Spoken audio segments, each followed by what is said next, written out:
ಮೀಡಿಯಾವು ಸಹ ಸಾಕಷ್ಟು ಪ್ರಚಾರ ಮಾಡಿದ್ರಿ. ಸೋಷಿಯಲ್ ಮೀಡಿಯಾ, ಮುಖ್ಯಮಂತ್ರಿ, ಉಪಮುಖ್ಯಮಂತ್ರಿ, ರಾಜ್ಯಪಾಲ, ವಿರೋಧ ಪಕ್ಷದವ್ರು ಕಳಿಸಿದಾರೆ ಅಂದ್ರೆ ಅದು ಬಂದದೇ ಕಳಿಸಿ ಹಿಂದಾಗಿ ಯಾರ ಮೇಲೆ ಯಾರು ಶಿಕ್ಷೆ ಕೊಡೋರು ನೀವು. ಇವು ಘಟನೆಗಳಾಗಬಾರ್ದು ಅಷ್ಟೇ.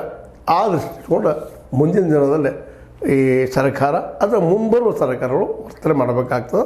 ಇದು ಎಲ್ಲರಿಗೂ ಪಾಠ. ಯಾವುದಕ್ಕಾದರೂ ಇಂಥ ಸಂಘಟನೆ ಅಥವಾ ಘಟನೆ ಸಂಭವಿಸ್ಬೇಕಾಗಿತ್ತು ಅಂದ್ರೆ ಎಚ್ಚರ ನಾವು ಅವುಗಳ ಬಗ್ಗೆ ಕಾರ್ಯಕ್ರಮ ನಿರೂಪಿಸಬೇಕು, ಅದಕ್ಕೆ ಸ್ವಲ್ಪ ಸಮಯಾವಕಾಶ ಇರಬೇಕು ಅನ್ನುವಂಥದ್ದು. ಯಾಕಂದರೆ ಗಡಿಬಿಡಿ ಮಾಡಿದರೆ ಇಂಥ ಪ್ರಸಂಗ ಆಗ್ತಾವ, ಅವಘಡಗಳು ನಡೀತಾವ. ಇದನ್ನು ನಾವು ಕಂಟ್ರೋಲ್ ಮಾಡಲೇಬೇಕಾದ್ದು ಅನಿವಾರ್ಯ. ಸಮಯ ಕಲಿಸ್ತದ್ರಿ ಇದನ್ನೆಲ್ಲ.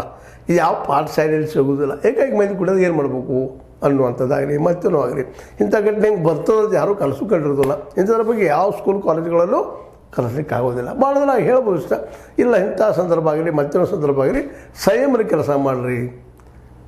ಅದು ನಮ್ಮಲ್ಲಿ ಕನ್ನಡದ ಗಾದಿ ಮಾತು ಅದು. ಏನಪ್ಪ ಅಂದ್ರೆ ಗಡಿಬಿಡಿ ಕೊಡೋದಿಲ್ಲ, ಸಮಾಧಾನ ಕೊಟ್ಟು ಹೋಗ್ತದೆ ಅಂತೇಳಿ. ಸಮಾಧಾನದಲ್ಲಿ ಕೆಲಸ ಮಾಡಿದರೆ ಎಲ್ಲ ಸಾಧ್ಯ ಆಗ, ಆದರೆ ನಿರಂತರತೆ ಇರಬೇಕಲ್ಲಿ ಕೆಲಸದಲ್ಲೇ ಅನ್ನೋದಷ್ಟೇ ಮುಖ್ಯ. ಅದು ಇನ್ನು ರಾಜ್ಯಪಾಲರು ಭಾಗವಹಿಸಿದ್ರೆ ಈಗಾಗಲೇ ಹೇಳಿದಾಗ ನಿಮ್ಗೆ ಎಲ್ಲರೂ ಭಾಗವಹಿಸಿದ್ದಾರೆ, ವಿರೋಧ ಪಕ್ಷದವ್ರು ಭಾಗವಹಿಸಿದ್ದಾರೆ. ಅದರಲ್ಲಿ ಒಂದು ಸ್ವಲ್ಪ ವಿರೋಧ ಪಕ್ಷದವರು ಟೀಕಾ ಮಾಡೋಕೆ ಒಂದು ಸಮಯ ಸಿಕ್ಕದ.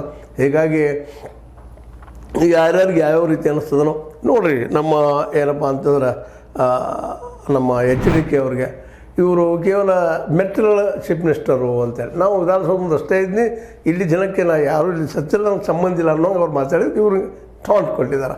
ಇವ್ರಿನ ಮೇಲೆ ಕರ್ನಾಟಕದ ಮೆಟೀರಿಯಲ್ಗಳ ಮುಖ್ಯಮಂತ್ರಿ ಅದು ಕರೀರಿ ಇವ್ರನ್ನ ಅಂತೇಳಿ.